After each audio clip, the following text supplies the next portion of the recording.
Howdy folks, today let's talk about the topping L70 amplifier.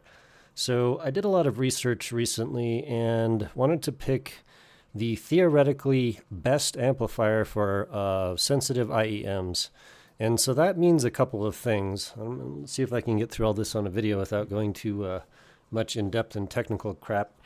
So let me just go over a couple things on this. We have the front of the unit, has a nice LCD display. It can get quite bright. It has a nice remote control, this guy. So you could do like low brightness, medium, high brightness. Cool. Of course, volume up and down. You can change actually each of the individual outputs, 6.35 or 4.4 or XLR. And what's really cool is, so you can switch between them on this, or you can have them all running at the same time. But what's really cool is it will remember the gain levels for each of the outputs on it, depending on whatever you select, which is really, really cool. So other features that I bought this for that actually really matter: super low output impedance of 0.1 to 0.2 ohms, depending on single-ended versus balanced, according to a bunch of reviews out there. It has RCAs and XLR inputs on the back, like this.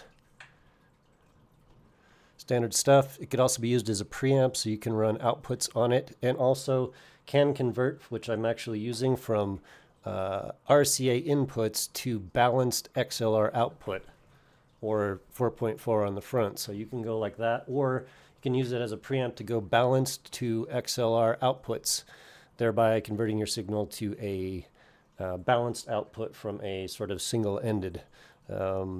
Also, you have a little USB-C port here for firmware updates and a ground lift switch, which if you have this as a preamp, you might get a ground loop, and you can cut the ground by using that. It also has a 12-volt trigger, which is cool, so you could use some other device that has a 12-volt out, and so you use one remote to turn it on, and it would power this on.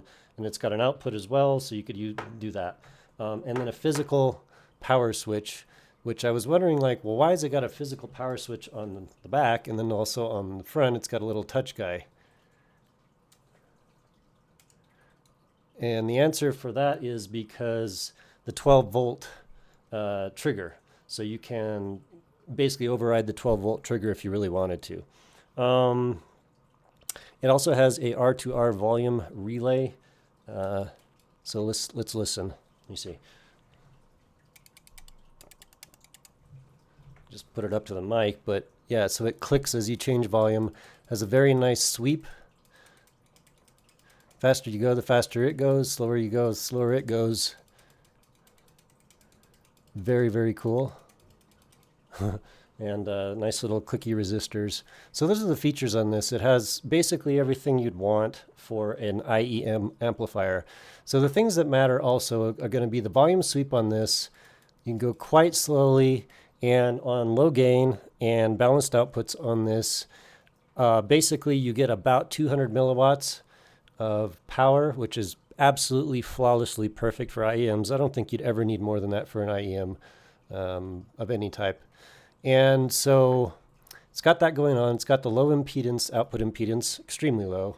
It's got essentially near perfect metrics, and the crosstalk for balanced is like 120 decibels. I had to find that on some site. But you add that all up, and you end up with basically an ideal amplifier. Also, I should just mention that this has been shown to scale. Let me just flip over to my desktop.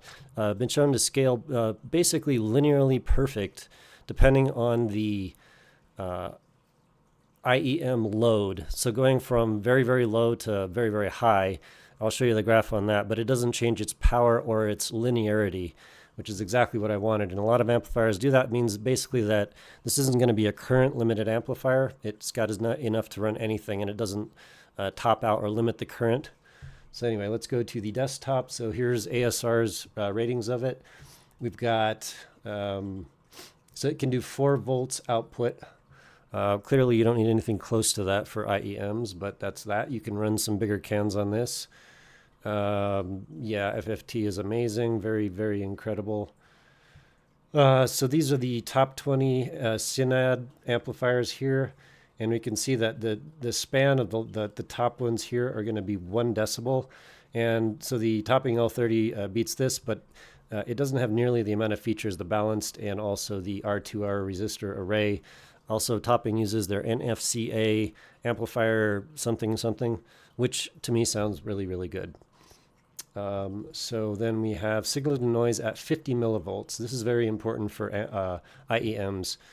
4 volts is the max output, so that's going to be for big cans or something like that. But here's the thing that you'll notice once you actually drill down.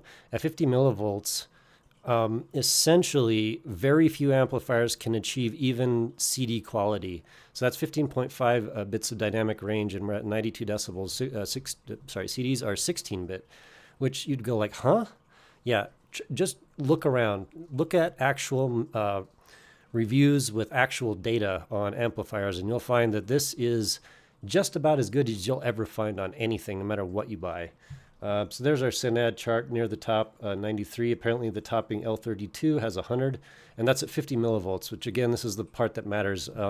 At full voltage, that's just not, I don't care about that.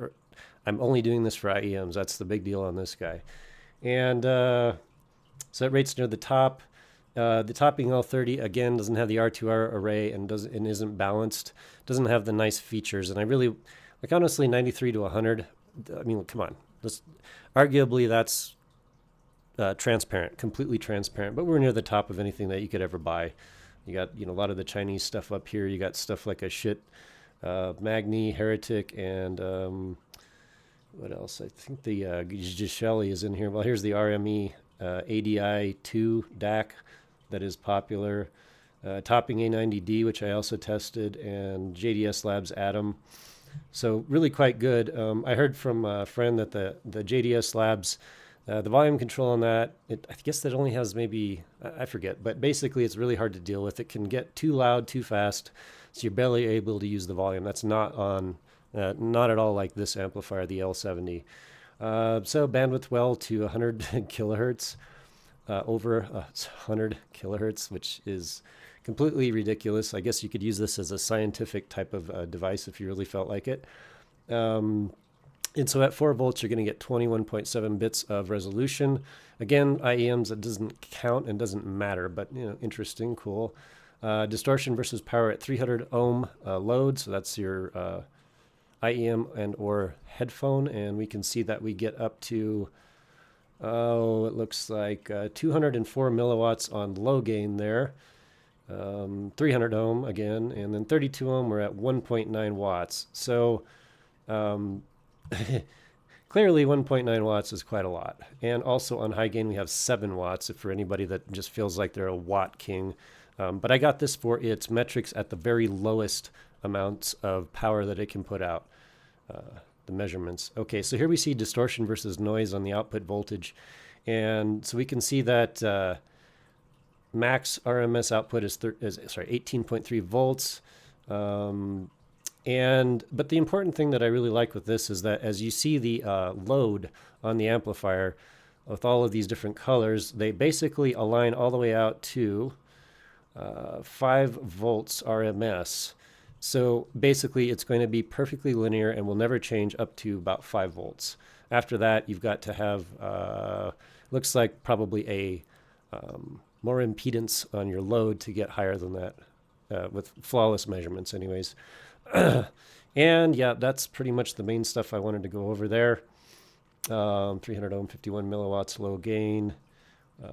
We're just doing super well. These are like just as good of measurements as you can ever find on any amplifier ever.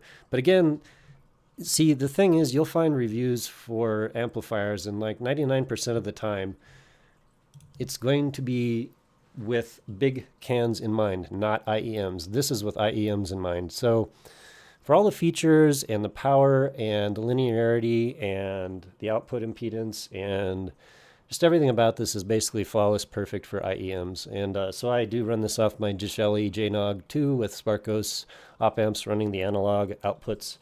And I really find that to be sublime and perfect.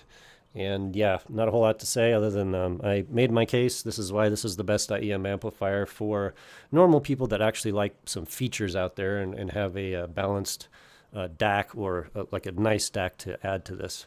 And right on, and I will talk to you on the next one. Oh, by the way, price 270, we'll say $285. Not too expensive. Right on.